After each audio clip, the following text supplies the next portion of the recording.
इस साल में जो आप रिपीट का दे रहे हो अपने आप को, इसमें सिर्फ आप रिपीट नहीं कर रहे, इसके अंदर आप अपने आप को सेल्फ इवेल्युएट भी कर रहे हो। आप नेशनल हो या फिर 3 ईयर सब कुछ चलता है, सब कुछ होगा, एफएससी भी बहुत मैटर करती है। अस्सलाम वालेकुम beautiful students, hope you all are doing fine. So आज की वीडियो बहुत इंपॉर्टेंट है बिकॉज आज की वीडियो के अंदर मैं एक बहुत ही मेजर इशू को एड्रेस करने जा रहा हूँ। दैट इज के क्या एमडी का 2025 रिपीट करना चाहिए या फिर आपको अपना कैरियर ही स्विच कर लेना चाहिए, बिकॉज काफ़ी सारी चीज़ें जो हैं वो कॉन्टेक्स्ट के अंदर आ रही हैं। जो नेक्स्ट ईयर का एमडी कैट होने वाला है that's not going to be a normal MD CAT, जो अभी तक की न्यूज़ आ रही है। नेशनल लेवल का एमडी कैट होगा, प्लस 3 ईयर्स की पॉलिसी जो है वो यूएसटीएस की तरफ से ऑलमोस्ट डन एंड डस्टेड है, यानी 3 ईयर्स के लिए आगे आपका जो रिजल्ट है दैट्स वैलिड। तो वो चीज़ भी हमें देखनी पड़ेगी, क्या ये आगे जाके पॉलिसी चेंज हो सकती है, सब चीज़ों के ऊपर डिस्कशन होगी। सो वीडियो के अंदर I will be discussing everything, but इस वीडियो को स्टार्ट करने से पहले अगर आपने चैनल को लाइक या सब्सक्राइब नहीं किया तो कर लो, क्योंकि इस चैनल पे इसी तरह की डिस्कशन होती है।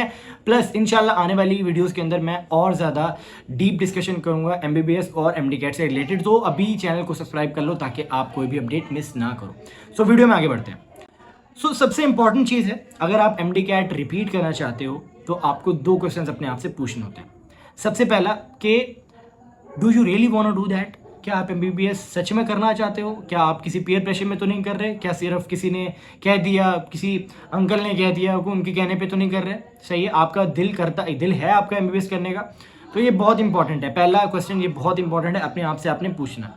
दूसरी चीज़ जो आपने अपने आप से पूछनी है दैट इज़ कि क्या आप विलिंग हो वो जो आपको ताने मिलेंगे, जो रिपीट के टाइम पे आपको जो बर्दाश्त करनी पड़ेंगी चीज़ें, आप उसके लिए रेडी हो? अब मैं ये नहीं कह रहा कि बहुत ज़्यादा कुछ बुरा हो जाएगा, मैं ये कहना चाह रहा हूँ कि बहुत ज़्यादा चीज़ें आपको सुनने को मिलती हैं, सही है, और एक सेंस ऑफ गिल्ट भी रहता ही है कहीं ना कहीं, क्योंकि आपको लग रहा होता है आप बोझ बन गए हो एक तरह से।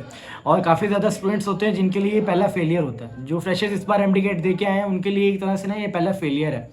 तो जब पहला फेलियर हिट करता है ना तो उससे बाउंस बैक करने में भी आपको टाइम लगता है। अभी काफ़ी ज़्यादा बच्चे हैं वो अपने शेल में जा चुके हैं और वो किसी चीज़ करने का, कुछ भी करने का उनका ना हैंग आउट करने का दिल कर रहा है, ना कोई अभी कुछ करने का दिल नहीं कर रहा, बिकॉज वही चीज़ आ रही है कि काश मैंने उस टाइम पे ये चीज़ कर ली होती। और ये what if and if not वाली जो सिचुएशन है ना, ये बहुत ज़्यादा ख़तरनाक होती है। प्लस जब आप रिपीट कर रहे होते हो तो आपको बहुत ज़्यादा ताने भी सुनने को मिलते हैं कि अच्छा पढ़ता नहीं है, इसने मेहनत नहीं की, और पता नहीं इसी में कोई कमी रह गई है, अगर पढ़ लेता थोड़ा और तो पहली अटैम्प्ट में हो जाता। तो मतलब इस तरह का बहुत कुछ सुनने को मिलता है। तो क्या आप रेडी हैं ये सब सुनने के लिए? सही है। और ये सब सुनने के बावजूद भी क्या आप रेडी हैं कि आप जो है एमडी कैट की उस सीट के लिए दोबारा कम्पीट कर सकते हैं और आप बाउंस बैक कर सकते हैं? तो ये 2 क्वेश्चंस बहुत इंपॉर्टेंट होते हैं, सही है। प्लस एक बड़ा ही ना इम्पॉर्टेंट क्वेश्चन जो हर टाइम हर बच्चा जो है पूछ रहा होता है दैट इज़ कि भाई एमबीबीएस हम कर तो लें, हम रिपीट कर लें तब भी एमबीबीएस कर लें, क्या एमबीबीएस वर्थ इट है? अब ये जो क्वेश्चन है ना, इस पर पूरी मैं घंटा बैठ के बात कर सकता हूँ कि सैचुरेशन है, जॉब्स नहीं हैं, बाहर स्कोप है, ये सब चीज़ें पे बात हो सकती है। बट इस वीडियो में सिर्फ मैं आपको यही कहूँगा कि आप जो भी फील्ड उठा लेंगे सैचुरेशन होती ही है। इट्स जस्ट अबाउट यू, आप अपने आप को कितना पॉलिश करते हो, कितना अपने आप को दूसरों से अलग करते हो, कितना अच्छे से कम्पीट करते हो, वही चीज़ मैटर करती है और वही चीज़ एंड पे आपको बाकी सबसे अलहदा करती है। और यही चीज़ फिर आपको आगे जो सैचुरेशन वाली बात है उससे ऊपर ले जाती है। फिर आपके लिए सैचुरेशन मायने नहीं करती, फिर आपके लिए मायने नहीं करता कि वो एक सीट के लिए 50 बच्चे कम्पीट कर रहे हैं, 50 लोग कम्पीट कर रहे हैं। आपको पता है कि आप उस सीट के लिए उस स्टैंडर्ड को मैच कर रहे हो, तो आप कॉन्फिडेंट रहोगे और ये कॉन्फिडेंस ही आपको वो सीट दिलवाता है। जैसे आपको एमडी कैट की सीट मिलेगी वैसे ही आपको इंशाल्लाह वो जो डॉक्टर की सीट है, जो एक मतलब आपने आगे जाके एमओ बनना है, आपने एफसीपीएस करना है, 1000 चीज़ें करनी है, पीजीआर बनना है, वहाँ पर भी आप कर जाओगे, ये मेरा बिलीफ है, ठीक है। अगर आप अपने आप को पॉलिश करते रहते हो और अपने आप को पढ़ाई से जोड़ के रखते हो तो ये चीज़ भी आपके लिए पॉसिबल है। तो सैचुरेशन वाला पॉइंट भी निकल गया। ये तो मैंने 2 जो क्वेश्चन आपको बताया ना, ये बहुत जनरल से थे कि आप एमबीबीएस आप करना चाहते हो रियली में, क्योंकि फर्स्ट टाइम में तो फ्रेशर कर देते हैं कि यार चलो हो गया तो ठीक है, वरना और साइड पर चले जाते हैं। दूसरा क्वेश्चन मैंने कहा कि आप बर्दाश्त कर सकते हो जो रिपीट के टाइम पे गिल्ट होता है, वो जो आपको ताने सुनने पड़ते हैं, वो बर्दाश्त कर सकते हो। ये 2 चीज़ें बड़ी इंपॉर्टेंट है। अगर ये 2 चीज़ों से आप बरी हो, ये चीज़ों दोनों आपकी क्लियर है, तो फिर हम बात करते हैं कि अब आपको क्या चीज़ माइंड में रखनी है एक रिपीट करने के हिसाब से।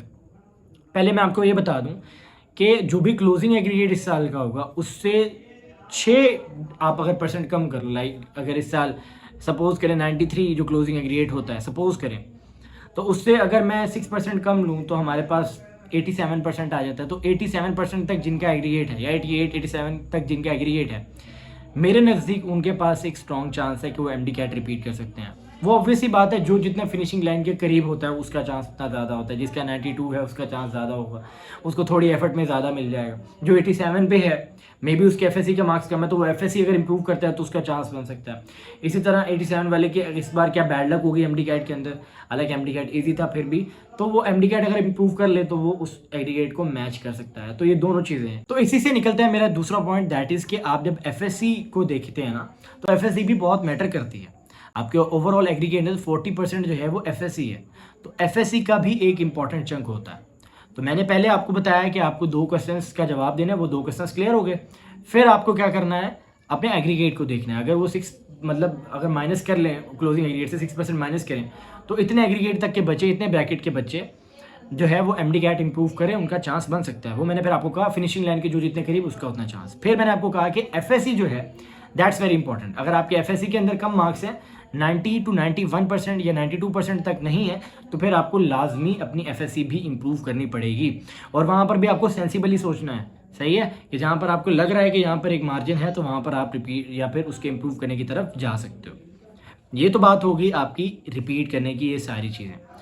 फिर जो बच्चे जिनका दिमाग अभी इस टाइम पे ये सोच रहा है कि एमडी कैट जो है वो नेशनल होगा और 3 ईयर पॉलिसी लगेगी और ये सब कुछ होगा, देखो एक बात समझ लो, सिचुएशंस आपको हमेशा ही ऐसी मिलेंगी कि जहां आपको लगेगा कि नहीं होगा, सही है, आपका चांस नहीं होगा।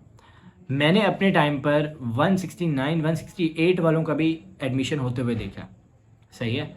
तो कभी भी ना उम्मीदी नहीं करते होते, ये मैं पहले भी बता चुका हूँ। जो ना उम्मीदी है ये कुफ्र है। आप ना उम्मीद कैसे हो सकते हो? जब आपको अल्लाह ताला की ज़ात पर भरोसा होगा, अपनी मेहनत पे भरोसा होगा, अपनी हार्ड वर्क जो आपने पूरी अपना इनपुट देना है पूरा, सही है, ये जो आप अपने साल करना है ना, इस साल ने आपको बहुत कुछ सिखा देना है, आपको काफ़ी सारे स्टूडेंट से आगे ले जाएगा। इस साल में जो आप रिपीट का दे रहे हो अपने आप को, इसमें सिर्फ आप रिपीट नहीं कर रहे, इसके अंदर आप अपने आप को सेल्फ इवेल्युएट भी कर रहे हो। आप लोगों के बिहेवियर्स भी देख रहे हो कैसे बदल रहे हैं, सब चीज़ें आप एक्सपीरियंस करोगे, तो वो भी आपको ग्रोन अप करने में हेल्प करेंगी। तो ये प्रॉपर एक पैकेज होता है जिसके अंदर आपको काफ़ी चीज़ें एक्सपीरियंस करने को मिलती हैं।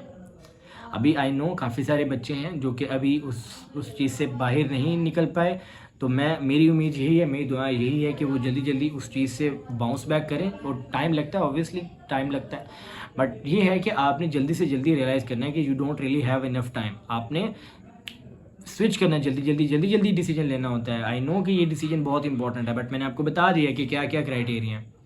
पहले 2 क्वेश्चंस क्लिक होते हैं, तो फिर दूसरे 2 क्वेश्चंस के बारे में सोचना है जो मैंने वीडियो में बताया, और फिर डिसाइड करना है कि आप क्या रिपीट के प्रॉपर एलिजिबल हो। अगर ये चीज़ें आपकी क्लिक हो रही हैं तो भूल जाओ फिर सब चीज़ें। एक बार एमबीबीएस में आ जाओगे ना, तो फिर ये बातें भी होंगी कि सैचुरेशन होगी वो, और उसका मैंने बताया आपको कि क्या हल है।